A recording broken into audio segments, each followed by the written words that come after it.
안녕하세요. 한국의 범죄 사건을 소개하는 금요 사건 파일 디바제시카입니다. 오늘 소개할 사건은 1989년 발생했을 당시 전말이 완전히 도를 지나치고 도저히 언론에서 보도할 수 없는 수준이라 제안을 받았습니다. 그래서 많이 알려지지 않았는데요. 아마 중간에 더 못 듣고 나가시는 분들도 계실 것 같은데 충분히 이해합니다. 바로 시작해 보겠습니다. 1989년 11월 25일 밤 11시 경기도 가평군 상천리의 한적한 마을에 날카로운 비명소리가 울려 퍼집니다. 막 잠에 들려던 주민들이 다들 놀래서 집 밖으로 뛰쳐나왔죠. 주변을 둘러보니 한 집에서 불이 나는 게 보였고요. 주민들은 서둘러 도움을 주러 달려갑니다. 하지만 대문을 열자마자 그들은 너무나도 충격적인 광경을 마주하게 됩니다. 활활 타오르는 손수레 안에 중년 여성이 산채로 불에 타고 있었던 겁니다. 그녀의 절규가 마을 전체에 울려 퍼진 거예요. 주민들이 다 달려들어서 물을 뿌렸고 다행히 불길은 잡았지만 피해자의 상태는 심각했습니다. 손발이 뒤로 결박된 채 머리에는 불에 탄 스웨터가 늘어붙어 있었고요. 배에는 4차례 칼에 찔린 상처까지, 심지어 고열의 몸 일부가 녹아내려서 뼈가 하얗게 드러났을 정도입니다. 결국 그녀는 현장에서 숨을 거두고 말았죠. 사망자는 집주인인 53살 이순덕 씨였습니다. 이 조용한 시골 마을에서 발생한 전대미문의 살인사건, 대체 무슨 일이 있었던 걸까요? 곧이어 현장에 경찰이 도착했고 먼저 시신을 수습해 국과수로 이송합니다. 일단 범인은요, 순덕 씨를 칼로 찌른 후 불에 태워 살해했습니다. 이 방식만 봤을 때도 반드시 죽이겠다는 강한 사리가 느껴지죠. 면식범의 소행이 예상되고요. 경찰은 우선 이웃들을 탐문하면서 원한 관계가 있었는지 파악을 하려 했지만 별다른 성과는 없었습니다. 평소 순덕 씨가 워낙 온화한 성격이라 주변 사람들과 말다툼 한번 한 적이 없었거든요. 도무지 원한을 가진 사람을 찾을 수가 없던 그때 한 주민이 조심스럽게 다가와 말합니다. 형사님, 이거 제가 잘못 본 걸 수도 있는데요. 사실 순덕 씨한테 장성한 아들이 하나 있어요. 근데 제가 아까 그 아들이 도망치는 걸 본 것 같아요. 아무리 그래도 아들은 아니겠죠? 더 알아보니 목격자는 한두 명이 아니었습니다. 저도 봤어요. 저도 도망가는 거 봤어요. 현장에 있던 많은 이들이 순덕 씨의 아들을 목격한 거예요. 근데 다들 설마 하는 생각에 쉽사리 제보하지 못한 거고요. 즉각 경찰이 아들의 신원을 확인해 보니 그는 31살 김영호였습니다. 모자 사이에 혹시 무슨 일이 있었던 걸까요? 여기서 잠깐 순덕 씨의 과거를 살펴볼 필요가 있습니다. 순덕 씨는 26년 전, 그러니까 23살의 나이에 첫 남편과 결혼을 해서 2명의 아들을 낳았는데 그중 첫째가 김영호였습니다. 그런데 결혼 생활은 악몽 그 자체였어요. 특히나 시어머니는 사사건건 간섭하고 잔소리하기 일쑤였는데요. 집이 더럽다, 너는 식충이처럼 왜 밥만 축내냐, 나가서 일이라도 해라, 이 정도는 아무것도 아니었습니다. 하물며 부부 생활까지 트집을 잡는데 사실 명백한 학대였어요. 하지만 남편은 전혀 개입하지도 또 중재하지도 않았죠. 오히려 어머니를 두둔하면서 아내에게만 잘 좀 시어머니한테 하라고 타박하기 일쑤였습니다. 결국 견디다 못한 순덕 씨는 집을 나오기로 마음 먹습니다. 근데 가장 걸리는 건 아이들이겠죠. 당시 큰아들 김영호는 5살, 둘째는 3살이었는데 본인이 떠나면 시어머니가 아이들을 구박할 게 뻔했습니다. 이때 그녀가 든 생각은 저 매정한 남편이 애들을 챙길 리는 없고 차라리 고아원이 낫지 않을까? 결국 순덕 씨는 2 아들을 고아원에 버리고 멀리 떠났고 그렇게 24년의 시간이 흐르게 되죠. 그러는 사이 순덕 씨는 15살 연상의 김한태 씨와 재혼을 했고 가평에 정착을 하게 됩니다. 남편은 사업가였는데 덕분에 꽤나 여유 있는 삶을 누릴 수 있었어요. 그러다 24년 만에 예상치 못한 일이 발생합니다.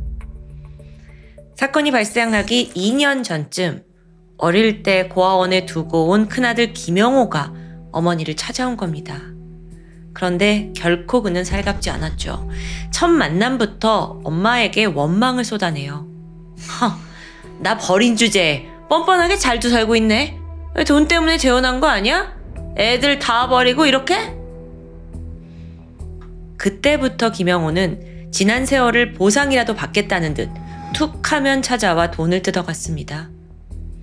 사실 순덕 씨는 평생 동안 내가 자식을 버렸다라는 죄책감에 시달렸는데 그래서 지금이라도 만난 아들한테 원하는 걸 뭐든 들어주고 싶었죠. 남편과 상의한 끝에 남편의 땅을 팔아서 2,100만 원을 사업자금으로 건넵니다. 이 돈이요, 1987년 당시에 서울 외곽에 있는 아파트 한 채를 살 수 있는 수준이었어요. 상당한 돈인 거죠. 그럼에도 불구하고 아들의 요구는 끊이지 않았는데요. 계속 찾아와서 돈 뜯어가고 동시에 막말과 폭력도 서슴지 않았습니다. 어머니의 죄책감을 이용하는 거죠. 어쩌면 순덕 씨는 시어머니와 전 남편의 학대를 피해 도망쳤지만 이제는 아들에 의한 또 다른 학대 피해자가 된 겁니다. 설상가상 한 달 전에 남편 한태 씨마저 지병으로 사망을 하게 되면서 더 이상 순덕 씨를 지켜줄 사람은 없었어요. 그리고 결국 끔찍하게 살해당한 채 발견된 건데 여기까지 파악한 경찰은 돈을 노린 폐륜 범죄로 추정을 하던 중 얼마 후에 더 충격적인 비밀이 드러납니다. 국가수 부검 결과가 나왔는데요. 순덕 씨의 몸에서 정액이 검출된 겁니다. 정액이요? 남편은 죽고 집에 혼자 있던 50대 여성에게 정액? 이게 상상하기도 싫지만 피해자가 죽기 전 친아들 김영호에게 성폭행을 당한 것으로 추정이 됩니다. 이 극악무도함에 베테랑 형사조차 할 말을 잃고 말았어요. 경찰은 즉각 도주한 김영호를 수배합니다. 지금과 달리 그때는 CCTV도 없고 휴대폰도 없잖아요. 그래서 모래사장에서 바늘 찾기나 마찬가지였죠. 목격담 외에 경찰이 하나 끈을 잡고 있던 건 바로 김영호의 친동생이었습니다. 이 두 사람은 고아원에 버려진 뒤에 서로를 아주 끈끈하게 의지하면서 살고 있었어요. 그러니까 분명 형이 도주하는 와중에도 동생에게는 연락을 했을 거다라는 추정이었죠. 이건 적중했습니다. 동생의 행적을 계속 추적해 봤더니 몇 차례에 걸쳐 서울 봉천동에 있는 한 여인숙에 방문한 게 확인됩니다. 지금 상황에서 그곳에 계속 갔다는 건 형의 은신처란 뜻이겠죠.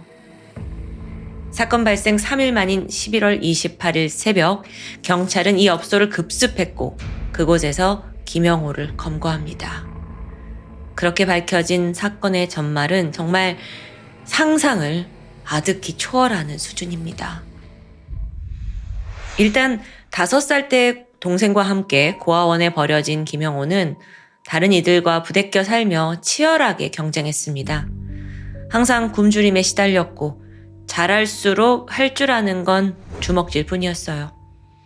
19살이 돼서 고아원을 나와야 했는데 이후에는 마땅한 직업을 구하지 못하고 이곳저곳을 전전하게 되죠. 서울, 부산, 목포, 전국 돌아다니면서 주로 구두 닦기와 일용직 막노동을 했습니다. 그렇게 닥치는 대로 일을 했지만 형편은 늘 변변치 않아요. 거긴 이유가 있었는데요. 돈을 버는 족족 술과 유흥에 다 써버렸기 때문이에요. 심지어 절도와 폭행까지 일삼으면서 전과 오범이 됩니다. 그 당시가 70년대라 자세한 내용은 밝혀지지 않았는데 한 가지 확실한 건 김영호가 시궁창 같은 인생을 살았다는 점이었겠죠. 그리고 항상 그는 이 모든 실패의 책임을 친모인 순덕 씨에게 돌렸습니다. 날 낳아준 엄마가 버리지만 않았어도 내가 이렇게 크진 않았지. 날 버리지만 않았어도 내가 범죄자가 됐겠어? 늘 이런 식인 거예요. 그런데 더 놀라운 건 김영호에게도 가정이 있었다는 점입니다. 결코 단란하진 않았어요. 툭 하면 아내한테 막말을 쏟아냈고 심지어 자식들이 보는 앞에서 아내를 발로 밟고 때리면서 학대합니다. 결국 이 폭행에 지친 아내가 집을 나가고 말아요. 그러자 김영호가 어떻게 했는지 아세요? 주저없이 자기 자식을 버립니다. 근데 고아원에 버린 것도 아니에요. 당시 3살 된 딸은 서울 동대문 길거리에 두고 떠났고요. 1살짜리 아들은 청량리 맘모스 백화점 앞에 유기합니다. 자기가 어릴 적 당한 걸 똑같이 대물림한 거예요. 자기도 그걸 늘 원망했으면서. 그에게 소중한 건 친동생 하나뿐이었던 것 같아요.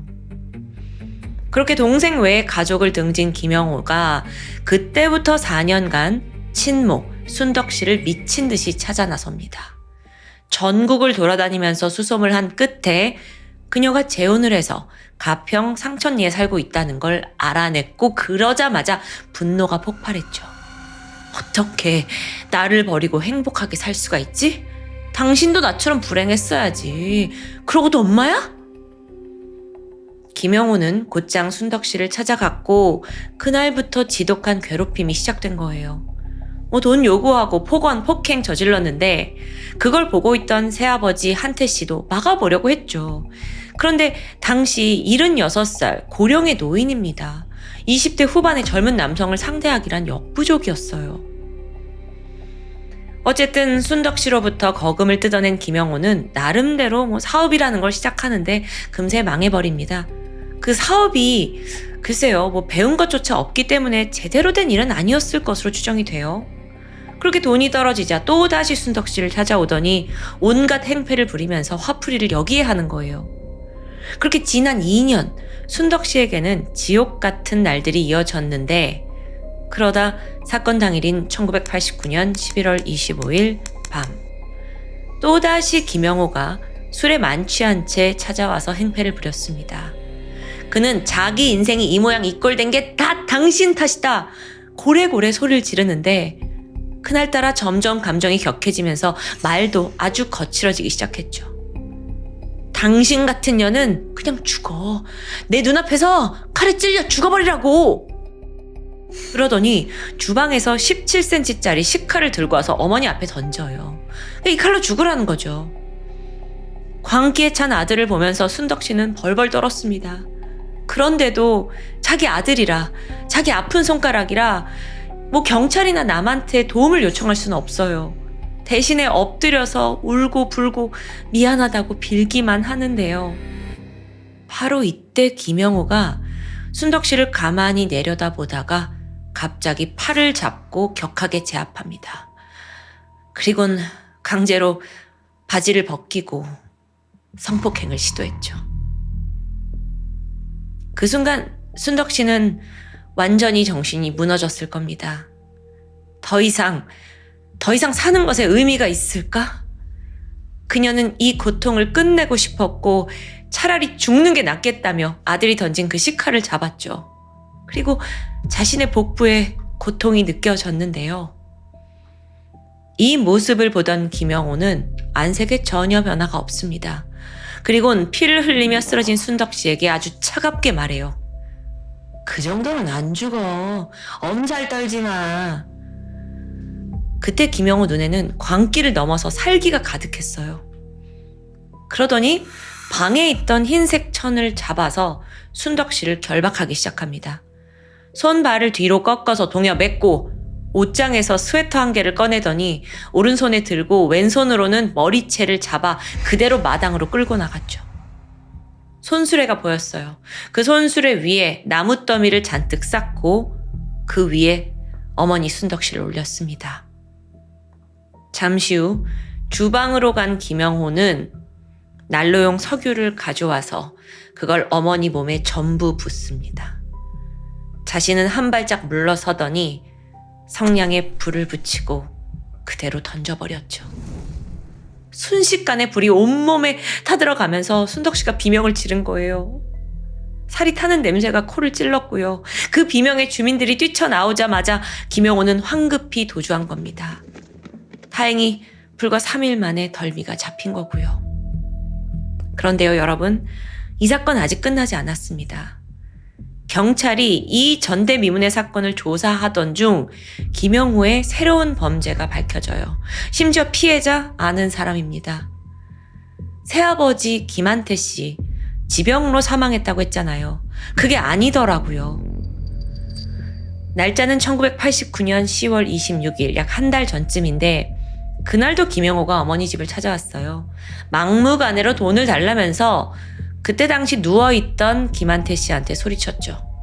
아? 당신 어차피 병신같이 대소변도 못 가르면서 그 돈 다 어디다 쓸 건데 나한테 달라고. 내 인생 니들이 책임져야 될 거 아니야. 이때 김영호가 사이다병을 들어가지고 그대로 한태 씨한테 내리쳐요. 그것도 모자라서 주먹으로 치고 발로 밟습니다. 곧이어 아예 숨을 쉬지 못하도록 이 목과 가슴을 막 짓이겼는데 결국 김한태 씨는 전신에 가해진 폭행으로 인해 사망하게 된 겁니다. 그런데 모든 살인을 저지른 후에 김영호는 어머니 순덕 씨를 바라보기만 할 뿐 아무 말도 하지 않아요. 입 다물라는 거죠. 그 이후로는 마치 병으로 죽은 것처럼 주변에 알렸고 또 장례까지 치렀습니다. 순덕 씨는 눈앞에서 남편의 죽음을 목격했지만 아무것도 할 수 없었어요. 어쩌면 한 번 아들을 버렸다는 그 죄책감, 내가 또다시 내 손으로 아들을 감옥에 보낼 수 없겠다라는 생각이었겠죠. 여기에 전문가들은 당시 그녀가 오랜 학대로 인해 두려움과 무력함에 잠식되어 있었을 거다라고 분석합니다.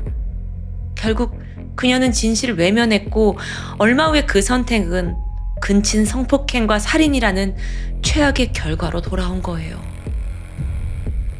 사실 이 사건이 벌어졌을 그 당시에는 전말이 너무도 잔혹하잖아요. 그래서 언론 보도조차 제한되었습니다. 그로 인해 재판 과정도 극히 일부만 전해지고 있고요.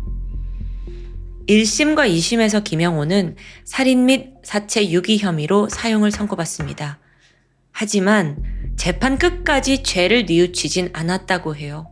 여전히 모든 책임을 어머니 순덕 씨에게 돌리면서 원망만 쏟아냈죠. 그렇게 수감 생활을 하다가 사형 집행을 앞두고 돌연 김영호가 자기 죄를 모두 속죄하겠다라는 뜻으로 안구 기증 의사를 밝힙니다. 1992년 12월 29일 김영호는 교수형에 처해졌고 그의 안구는 익명의 수혜자에게 전달되었다고 합니다. 김영호의 죽기 전 마지막 선행, 이걸로 면죄부를 살 수 있을까요? 어머니의 죄책감을 평생 이용한 아들, 그리고 어머니가 죽는 순간까지 최악의 변태스러운 고통으로 복수한 김영호. 이 사건 도대체 어디서부터 잘못된 걸까요? 이런 상황이 오지 않게 하려면 어떻게 했어야 하는 걸까요? 저는 이 영상에 어떤 댓글이 달릴지 정말 아마 많은 분들이 할 말을 잃으셨을 것 같습니다. 저도 오늘은 마무리를 짓기 어렵겠네요. 지금까지 금요사건 파일 디바제시카였습니다. 2010년 2월 14일 낮 12시 경기도 양주시에 위치한 한 아파트 문 앞에서 초조한 표정을 한 20대 남성이 긴장한 채 서 있었습니다. 그는 이 집에 살고 있는 53살의 여성 가명 김 씨의 큰아들이었죠. 지난 일주일간 아무런 이유 없이 어머니와 연락이 닿지 않아요. 그래서 결국 걱정을 하던 끝에 찾아온 건데요. 사실 어머니는 종종 아들의 연락에 무심한 편이긴 했습니다. 문자를 받고도 그냥 넘어간 적도 있고 콜백을 안 해준 적도 꽤 있어요. 하지만 일주일씩이나 소식이 없다는 건 좀 이상했죠. 게다가 어머니와 함께 사는 이부동생 23살 오 씨까지 연락이 되지 않으니까 형이 수상함을 감지한 겁니다. 집에 도착해서 문을 한참 두드렸지만 인기척은 없습니다. 아니 동생도 없는 거예요. 결국 그는 고민 끝에 열쇠 수리공을 불렀고요. 도어락을 개방한 후 안으로 들어가게 되죠. 내부는 평소 어머니의 성격답게 깔끔하게 정돈되어 있었어요.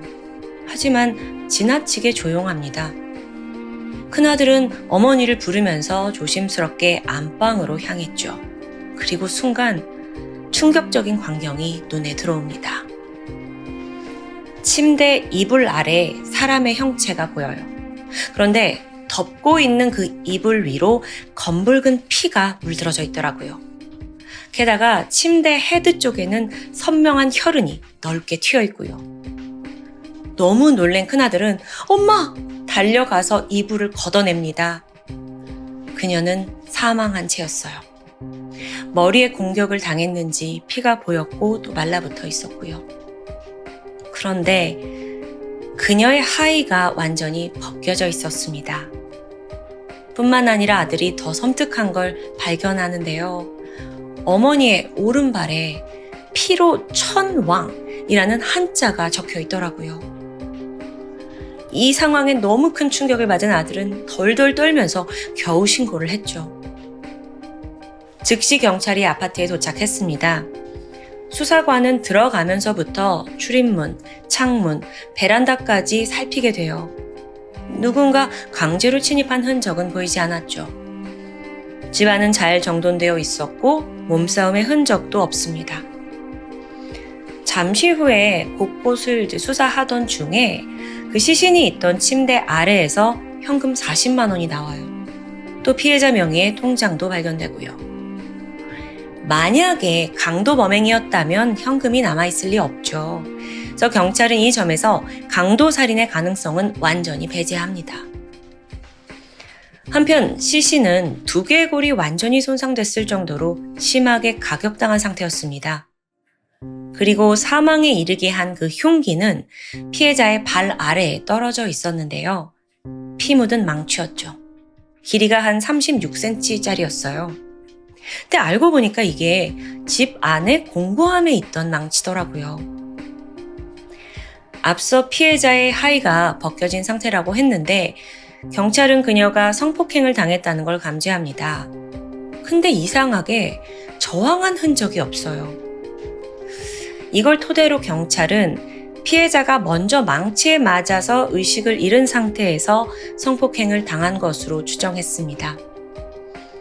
이 모든 걸 종합해 봤을 때요. 이게 단순한 성범죄보다는 원한관계에 의한 살인일 가능성에 무게가 실리게 되죠. 또 공격이 머리에 집중된 것을 본다면 강한 분노를 표출한 것으로 판단되고요. 게다가 집에 있던 망치의 위치를 알고 있는 사람, 평소에도 여길 드나든 경험이 있다는 겁니다. 경찰은 즉각 주변인을 중심으로 수사를 시작합니다. 이 과정에서 2명의 유력한 용의자가 떠올라요. 그 첫 번째 인물은 피해자와 연인 관계였던 55세의 남성 김 씨였죠. 그리고 두 번째 인물은 피해자의 둘째 아들 오 씨입니다. 연인은 그렇다 쳐도 아들까지 지목된 건 좀 이례적이라고 생각하실 수 있는데요. 일단 경찰은 피해자가 마지막으로 연락이 됐던 2월 7일, 그 이후에 살해당한 것으로 추정됐어요. 그래서 7일부터 14일까지 일주일간 이 용의자 2명의 행적을 집중 조사합니다. 먼저 연인인 김 씨의 핸드폰 위치를 추적해본 결과 사건 당시 그는 명백히 다른 지역에 머물고 있던 게 확인됩니다. 또 아파트 CCTV를 뒤져봐도 지난 일주일간 그가 이 집을 방문한 기록이 나오지 않았고요. 이 기간 동안 CCTV에 찍힌 인물은 피해자의 둘째 아들 오 씨뿐이었습니다. 하지만요, 경찰은 오 씨를 용의자로 지목하고도 여전히 혼란스러워했어요.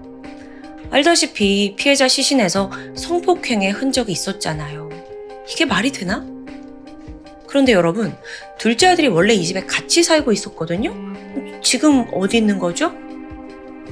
사실 그는 사건 직후에 자기 휴대폰을 초기화하고 그걸 다시 책상 위에 올려둔 채로 사라졌습니다. 이거 경찰의 추적을 피하기 위해서 의도적으로 증거를 삭제한 것으로 볼 수 있어요. 아니, 아무리 그래도 아들이 설마? 싶었지만 분명 그의 행적은 수상합니다. 경찰은 둘째 아들의 행방을 추적하기 위해서 그가 평소 즐겨 하던 게임 IP를 추적했어요. 보니까 오 씨가 사건 이후에도 지속적으로 게임에 접속하고 있더라고요. 특히나 의정부시에 있는 한 PC방에서 반복적으로 로그인을 한 기록이 확인됩니다. 경찰은 해당 PC방을 중심으로 탐문 수사를 진행했고요.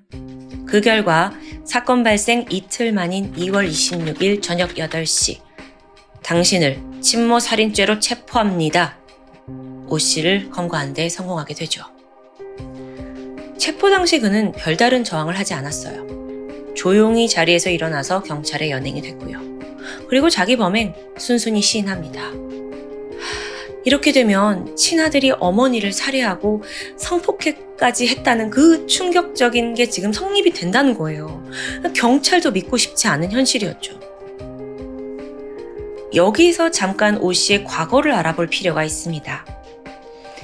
자, 피해자는 첫 결혼에서 큰아들을 낳았어요. 근데 오래가지 않아 이혼을 했고요. 재혼을 하게 되면서 둘째 아들 오 씨를 낳았습니다. 그런데 이 두 번째 결혼 생활도 순탄치 않았고 남편과 갈등이 계속되면서 결국 별거에 들어갑니다. 이후에 관계가 정리되고 이제 그녀는 다른 남성과 다시 동거를 시작하게 돼요. 이때쯤 둘째 아들의 거처가 애매해졌습니다. 양쪽 부모 모두 양육을 거부하게 된 거예요. 결국 갈 곳이 없잖아요. 그래서 그는 여러 친척집과 또 복지시설을 전전하게 됩니다. 이때 오 씨가 잠시 청소년 쉼터에 머무르면서 상담을 받은 적이 있었어요. 그 기록을 보면 엄마에 대한 강한 분노가 여과 없이 표출되어 있었는데요. 언젠가 어머니를 죽일 거다. 이런 충격적인 발언도 서슴지 않았고요. 당시 담당자는 이걸 심각하게 받아들이진 않은 것 같습니다. 워낙 부모의 이혼, 재혼으로 인해서 깊은 상처를 받은 청소년기 아이의 반항 정도라고 여긴 것 같아요. 그렇게 그가 14살이 되던 해에 엄마는 아들을 집으로 데려와서 함께 살기 시작했죠. 그 전에는 아버지와도 좀 지냈는데 알코올 중독도 있고 또 입원까지 하게 되면서 엄마에게 맡겨지게 된 거예요. 그런데 여전히 이 모자 관계가 회복되지 않습니다. 엄마는 당장 먹고 살기 바빠요. 아들의 깊은 상처까지 어루만져 주기에는 삶이 여유롭지 않았죠. 또 첫째 아들 키울 때는 비교적 수월했거든요. 그래서 둘째도 그냥 시간이 지나면 다 괜찮아질 거라고 생각했습니다. 게다가 당시 엄마는 동거남과 함께 살고 있었는데 이 둘조차도 잦은 말다툼이 끊이지 않아요. 그러다 보니 더 아들에게는 신경을 쓰지 못했고요. 이렇게 집이 시끄러워질 때마다 막 두 어른이 싸움을 할 때마다 아들은 집에서 나와서 교회에서 시간을 보냈습니다. 종교를 좀 갖고 마음이 치유되면 좋았을 텐데 그냥 교회는 갈 곳 없는 자기를 받아주는 곳이었어요. 그렇다고 교회에 심취했다는 얘기는 알려지지 않았고요. 어쨌든 이런 불안정한 환경 속에서 자라난 오 씨는 갈수록 더 위축되더니 학교에서 친구들과 어울리지 못하게 됩니다. 성적이 좋을 리가 없었고요. 결국 그는 고등학교를 끝내지 못하고 자퇴를 합니다. 그런데 여러분, 사실 그에게 더 심각한 문제가 있었어요. 바로 정신분열증이었죠. 요즘 말로 조현병인데요. 보통 조현병의 발병은 아주 어렸을 땐 괜찮다가 10대 후반이 넘어가면서 증상을 보인다고 알려져 있습니다. 이들은 현실과 망상을 구분하지 못하고 환청, 환영에 시달리기도 해요. 사회적으로 적응이 매우 힘들죠. 고등학교를 자퇴한 이후에 오 씨는 외부와 완전히 단절된 채 살아갑니다. 그때쯤 되니까 엄마의 동거남이 떠났고요. 이제 이 집에 남은 건 엄마와 오 씨 둘뿐이었죠. 그렇게 시간이 지나 20대가 된 그는 유일하게 집에서 게임하는 걸 즐겨 했어요. 거의 하루 종일 방에 틀어박혀서 게임만 했고요. 그걸 보는 엄마 김 씨는 아니 23살이나 된 아들이 저렇게 살고 있어? 이게 또 탐탁지 않은 거예요. 그러면서 심한 말을 퍼붓게 되는데요. 예를 들어서 어휴 내가 운이 없어가지고 내가 너 같은 애를 낳았어. 이런 말은 오 씨에겐 또다시 상처가 되죠. 근데 그게 쌓이고 쌓이다 보니까 이게 상처를 넘어서 분노로 쌓여갑니다. 사실 그렇잖아도 엄마가 자기를 버렸다는 그 원망도 워낙 컸는데 잔소리에 더해서 내 존재 자체에 대한 비난까지 쏟아붓고 있죠. 물론 엄마는 화가 나서 내뱉은 말이겠지만 이게 아들에게는 엄청난 증오를 불러일으킵니다. 거기에 조현병도 있었잖아요. 시간이 지나면서 그는 격분했어요. 그리고 어느덧 어릴 적부터 표출한 그 살인 계획을 실현하기로 마음먹습니다. 늘 죽이기로 했었는데 나도 못 참겠어. 이런 맘이에요. 게다가 그는 가장 잔혹한 방식으로 살인하기를 원했죠. 사건 당일인 2월 7일 어머니는 일을 끝내고 새벽에서야 집에 돌아왔습니다. 피곤한 몸을 이끌고 잠에 겨우 들었지만 얼마 못 가 일어나요. 아침이 돼서 아들 식사를 챙겨주기 위해서 일어난 거죠. 야, 밥 먹어! 이어 이제 두 사람이 별다른 대화 없이 아침 식사를 마쳤고요. 아들은 다시 방으로 들어갑니다. 피곤했던 어머니 역시 설거지 좀 해두고 다시 자기 방에 들어가서 잠을 청하게 돼요. 그녀는 깊은 수면에 빠져들었죠. 얼마 후 아들 오 씨가 어머니 방을 살짝 열었습니다. 깊이 잠에 든 걸 확인해요. 그리고 그는 마스크와 모자를 꺼내 쓰고는 작은 방으로 가서 공구한 망치를 꺼냈습니다. 다시 안방으로 갔죠. 아무것도 모른 채 침대에서 자고 있는 어머니를 보면서 그는 이불을 끌어올려서 머리 끝까지 덮어줍니다.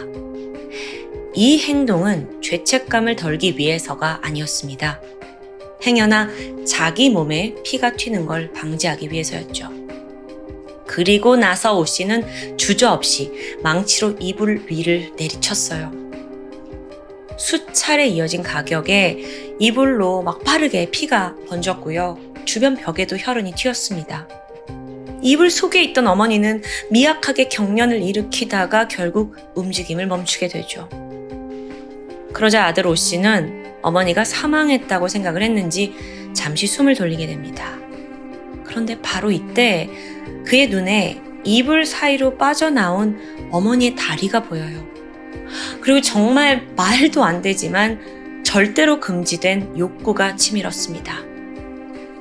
성적인 욕구도 욕구지만 그간 자신의 분노에 대한 복수심도 함께였던 것 같아요. 사실 언론에는 당시에 대해 여러 내용이 보도되고 있지만 자세한 묘사는 생략하겠습니다. 어쨌든 성폭행을 시도했는데 문제가 있었습니다. 이때까지도 어머니가 살아있었다는 거예요. 고통스러운 신음을 내면서 미약하게 남아 숨이 붙어 있었죠. 그런데 순간 아들이 어머니가 숨을 쉰다는 걸 깨달았어요. 그리고 더 잔혹한 짓을 해요. 이불로 얼굴을 눌러버렸죠. 그렇게 완전히 어머니가 사망한 걸 확인한 후 더 이해하기 힘든 행각. 그 피해자의 발에다가 피로 글씨를 새기기 시작한 겁니다. 앞서 말씀드린 그 한자 천왕이요. 천왕? 이게 무슨 의미였는지는 밝혀지지 않았어요. 그렇게 한 후에 오 씨는 만족한 듯 거실로 가서 리모컨을 들었고요. 이후 4시간 동안 꼼짝 않고 TV를 시청합니다. 방금 전 어머니의 죽음에 대한 죄책감은 전혀 보이지 않았습니다. 그저 잔소리 없이 혼자 거실에서 마음껏 TV를 볼 수 있다는 것에 흡족해했어요. 시간이 지났고 밖이 어둑해졌습니다. 불현듯 그가 자리에서 일어나더니 어머니 지갑에서 카드를 꺼냈고 집을 나섭니다. 그 길로 시내에 가서 게임기를 구매해요. 그리고 다음으로 향한 곳은 PC방이었죠. 거기서 시간을 보내다가 또 지루해지면 만화방으로 갔습니다. 그렇게 여러 곳을 전전하면서 일주일이 흐른 거예요. 어머니가 사망해 있는 그 집에 들어오지 않고 밖에 있고 싶었던 건지 아니면 나름대로 도피를 한 건지 이 또한 정확히 밝혀지진 않았습니다. 그러다가 이제 일주일이 지나서 큰형이 집을 찾아왔잖아요. 어머니 살인이 밝혀졌고 사건 9일 만에 오 씨는 체포됩니다. 정말 사람이 이럴 수 있나 싶은데요. 한편으로는 오 씨가 조현병이 있었다는 사실이 계속 걸립니다. 그건 판결에서도 분명 중요한 부분을 차지하겠죠. 법정에 선 오 씨는 자신의 혐의를 모두 인정했어요. 그리고 1심 재판부는 심신미약을 인정하면서 그에게 징역 20년을 선고합니다. 여기에 대해 검찰은 아니, 형량 이거 너무 가볍습니다. 항소했어요. 2010년 10월에 항소심이 진행되는데 여기서 재판부는 예상 외의 결과를 내게 됩니다. 원심의 판결을 깨고 무기징역을 선고한 거죠. 자, 이게 왜 예상 외였냐? 재판부조차 친모를 그렇게 무참히 살해하고 성폭행? 이거는 반인륜적인 범죄다. 막 혀를 차요. 그래서 너에게는 사형이 마땅하다 싶지만 그래도 심신미약자인 걸 감안해서 무기징역으로 감경하게 된 거죠. 그만큼 재판관들도 이건 20년으론 도저히 안 되겠다 싶었던 겁니다. 그렇게 형이 확정되면서 2010년 이후 오 씨는 지금까지 교도소에 복역 중입니다. 사실 여러분, 이번 사건 조사하면서 더 차가운 현실을 마주하게 됐습니다. 국내에 친모를 대상으로 한 성폭행 범죄가 생각보다 종종 발생하고 있더라고요. 친족 간에 발생한 성범죄는 보통 사회적으로 드러나기 쉽지 않아요. 특히나 피해자가 어머니일 경우 그래도 내 자식이니까 이런 이유로 눈 감아주고 그냥 감싸는 경우도 적지 않습니다. 법정에 행여가더라도 판사한테 선처를 호소하는 일이 많고요. 그런 악몽과도 같은 범죄를 다른 사람도 아닌 자기 자식에게 당한 그 피해자들의 심정을 감히 상상조차 할 수 없죠. 오늘 사건에서 아무리 어머니가 원망스럽고 매정했다고 하더라도 오 씨의 존재를 잊게 한 사람이 어머니였고 또 최소한 14살 때부터 23살이 될 때까지 보살펴줬던 사람입니다. 물론 그들의 집에서 이 모자 간에 어떤 일이 있었는지 저 같은 제3자가 판단하긴 쉽지 않습니다. 부모 자식 간의 다툼과 미움, 모두 우리 가정에서 충분히 겪는 일이죠. 어쩌면 어릴 적부터 분노도 있었지만 또 그 조현병이 있었기 때문에 더 이런 비극이 난 건 아닌가 싶어요. 사실 사건이 발생한 2010년 당시에 정신과 약물, 상담, 치료가 얼마나 중요한지는 잘 강조되지 않던 시대였잖아요. 최근에 와서나 그렇고요. 결국 이 모든 복합적인 요소가 합쳐져서 비극적인 사건을 낳은 게 아닌가 생각이 듭니다. 지금까지 금요사건 파일 디바 제시카였습니다.